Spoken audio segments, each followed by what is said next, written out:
బంగ్లాదేశ్లోని పరిస్థితులు ఒక్క దేశవ్యాప్తంగానే కాక అంతర్జాతీయంగా కూడా ఆందోళన కలిగిస్తున్నాయి. ఇస్లాంకి వ్యతిరేకంగా వ్యాఖ్యలు చూడాలన్న ఆరోపణలతో హిందూ మైనార్టీకి చెందినటువంటి యువకుడిని నడి రోడ్డుపై హత్య చేసిన ఘటన కలకలం సృష్టిస్తోంది. ఇక బంగ్లాదేశ్లో మైనార్టీల భద్రతపై తీవ్రమైనటువంటి ప్రశ్నలు తలెత్తలా చేస్తోంది. ఈ ఘటనపై ప్రభుత్వ స్పందన, అరెస్టులు, భారత్లో భద్రతా స్థాయి చర్చలు, బహిష్కృత రచయిత్రి తస్లీమా నస్రీన్ చేసినటువంటి సంచలన వ్యాఖ్యలు పరిస్థితిని మరింత ఉధృతంగా మారుస్తున్నాయి.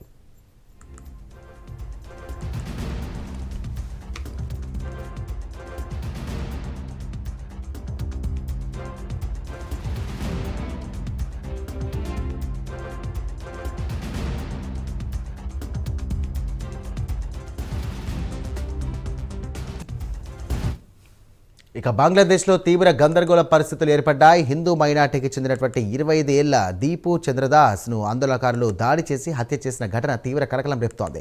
ఇస్లాంకు వ్యతిరేక వ్యాఖ్యలు చేశాడన్న ఆరోపణలతో అతడిపై దాడి జరగగా తీవ్రంగా గాయపడిన దీపు చంద్రదాస్ ప్రాణాలు కోల్పోయాడు.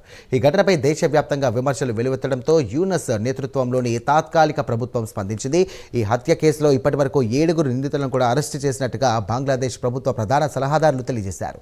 తమ పాలనలో మూకదాడులకు ఎలాంటి స్థానం లేదని వారు స్పష్టం చేశారు. అయినా ఈ కేసులో నిందితులకు కఠిన శిక్షలు విధిస్తామని హామీ ఇచ్చారు కూడా. అల్లర్లపై ప్రభుత్వం ఏర్పాటు చేసినటువంటి ప్రత్యేక కమిషన్ దర్యాప్తు కొనసాగుతోందని తెలియజేశారు. ఇక బంగ్లాదేశ్లో పరిస్థితులు ఉద్రిక్తంగా ఉండడంతో అక్కడ నివసిస్తున్నటువంటి భారతీయులు అత్యవసరమైతే తప్ప బయటకు రావద్దని భారత హైకమిషన్ సూచించింది. భారతీయుల భద్రతపై అప్రమత్తమైంది.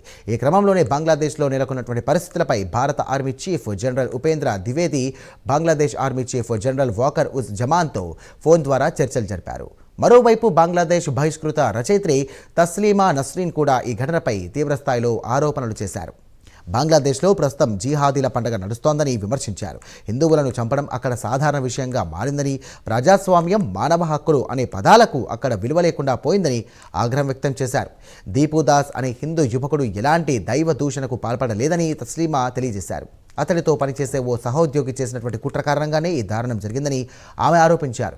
దీపుదాస్ తనపై కుట్ర జరిగిందని పోలీసులకు చెప్పినా పట్టించుకోలేదన్నారు.